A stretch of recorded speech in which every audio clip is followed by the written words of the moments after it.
Hello friends, आप सभी का स्वागत है स्टडी फाउंडेशन यूट्यूब चैनल पे। इस वीडियो हम लोग Indian political lecture number 5 discuss करेंगे। बाकी वीडियो का लिंक आपको डिस्क्रिप्शन बॉक्स में मिल जाएगा, उसको भी देख सकेंगे। तो आइए आज का लेक्चर को शुरू करते हैं। सबसे पहला क्वेश्चन है, which of the following features does Indian constitution borrow from Weimar constitution of Germany. Germany का संविधान से कौन सा यहाँ पे फीचर्स लिया गया था। सबसे पहला ऑप्शन है the idea of federation with a strong centre, ये ऑप्शन गलत है। The method of presidential election, ये भी ऑप्शन गलत है। इमरजेंसी प्रोविजन तो लिया गया था, लेकिन इमरजेंसी में नेशनल इमरजेंसी लिया गया था। Provision concerning the suspension of fundamental right during national emergency, इस क्वेश्चन का सही आंसर है। तो इस क्वेश्चन का सही आंसर हो जाएगा ऑप्शन नंबर डी। इंडिया में 3 तरह का इमरजेंसी लगता है। सबसे पहले नेशनल इमरजेंसी आर्टिकल 352 में लगता है। नेक्स्ट प्रेसिडेंट रूल, जिसको हम लोग स्टेट इमरजेंसी बोलते हैं, आर्टिकल 356 में लगता है। और नेक्स्ट आर्टिकल 360 में फाइनेंशियल इमरजेंसी लगता है। ठीक है, इसके बाद नेक्स्ट क्वेश्चन है, in a parliamentary form of government real power of the state are vested in. तो पार्लियामेंट्री फॉर्म ऑफ गवर्नमेंट जैसे कि इंडिया है, इसमें रियल पावर किसके पास होता है? काउंसिल ऑफ मिनिस्टर, जिसका हेड प्राइम मिनिस्टर होते हैं, उनके पास होता है। तो इस क्वेश्चन का सही आंसर है ऑप्शन नंबर ए। इसके बाद नेक्स्ट क्वेश्चन है, the inspiration of liberty equality and fraternity was derive from. तो कहाँ से डिराइव हुआ था? उसका नाम है France revolution.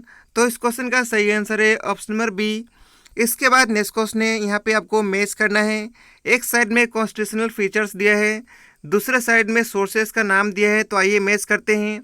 Rule of law, इसका सही आंसर है ब्रिटिश कॉन्स्टिट्यूशन। डायरेक्टिव प्रिंसिपल, जिसको हम लोग डीपीएसपी बोलते हैं, इसका सही आंसर है आयरिश कॉन्स्टिट्यूशन। कॉन्करेंट लिस्ट का सही आंसर है ऑस्ट्रेलियन कॉन्स्टिट्यूशन। और suspension of fundamental right during emergency, इसके बारे में हम लोग डिस्कस भी कर चुके हैं। इसका सही आंसर है जर्मनी कॉन्स्टिट्यूशन। ठीक है, यानी जर्मन कॉन्स्टिट्यूशन। ऐसा कहाँ पे दिया है? ऐसा दिया है ऑप्शन नंबर बी में।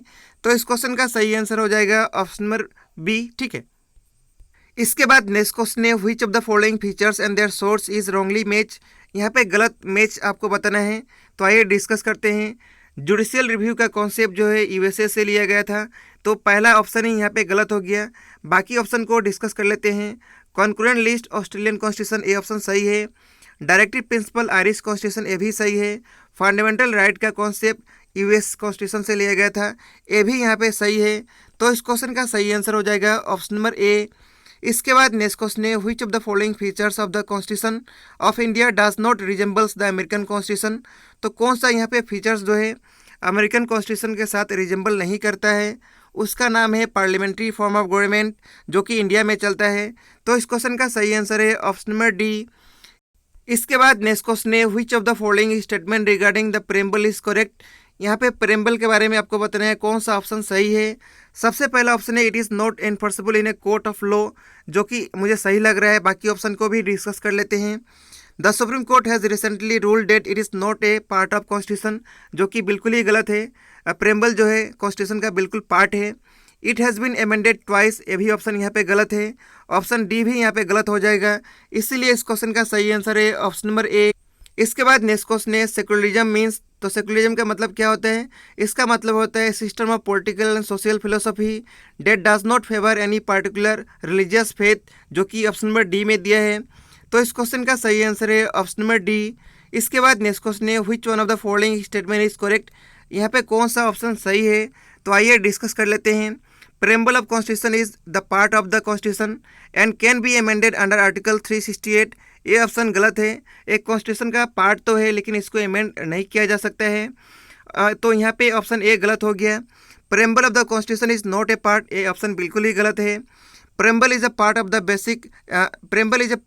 Basic structure of the constitution and can be amended only if no change in the basic structure is made, जो कि बिल्कुल ही सही ऑप्शन है। तो इस क्वेश्चन का सही आंसर हो जाएगा ऑप्शन नंबर सी। बाकी ऑप्शन डी भी डिस्कस कर लेते हैं। Preamble can be amended by the parliament simply by objective resolution, जो कि ऑप्शन यहाँ पे गलत है। ठीक है, तो सही आंसर हो जाएगा option number C.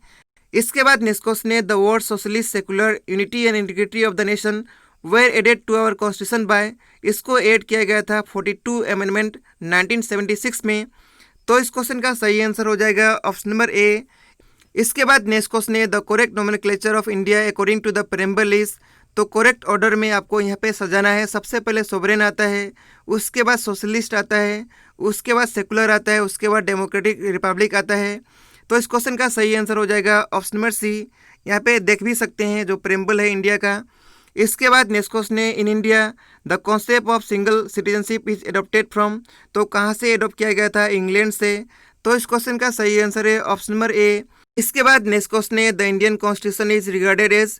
Indian constitution को फेडरल और यूनिटरी दोनों कहा जाता है, जो कि ऑप्शन नंबर डी में दिया है।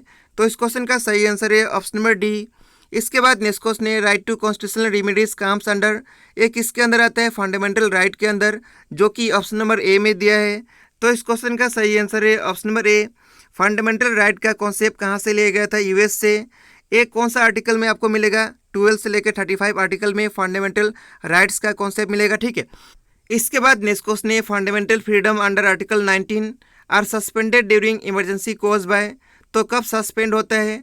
जब वार या फिर एक्सटर्नल एग्रेशन होता है, तब जो है आर्टिकल 19 के अंदर जो फंडामेंटल फ्रीडम है वो सस्पेंड हो जाता है। तो इस क्वेश्चन का सही आंसर है ऑप्शन नंबर ए।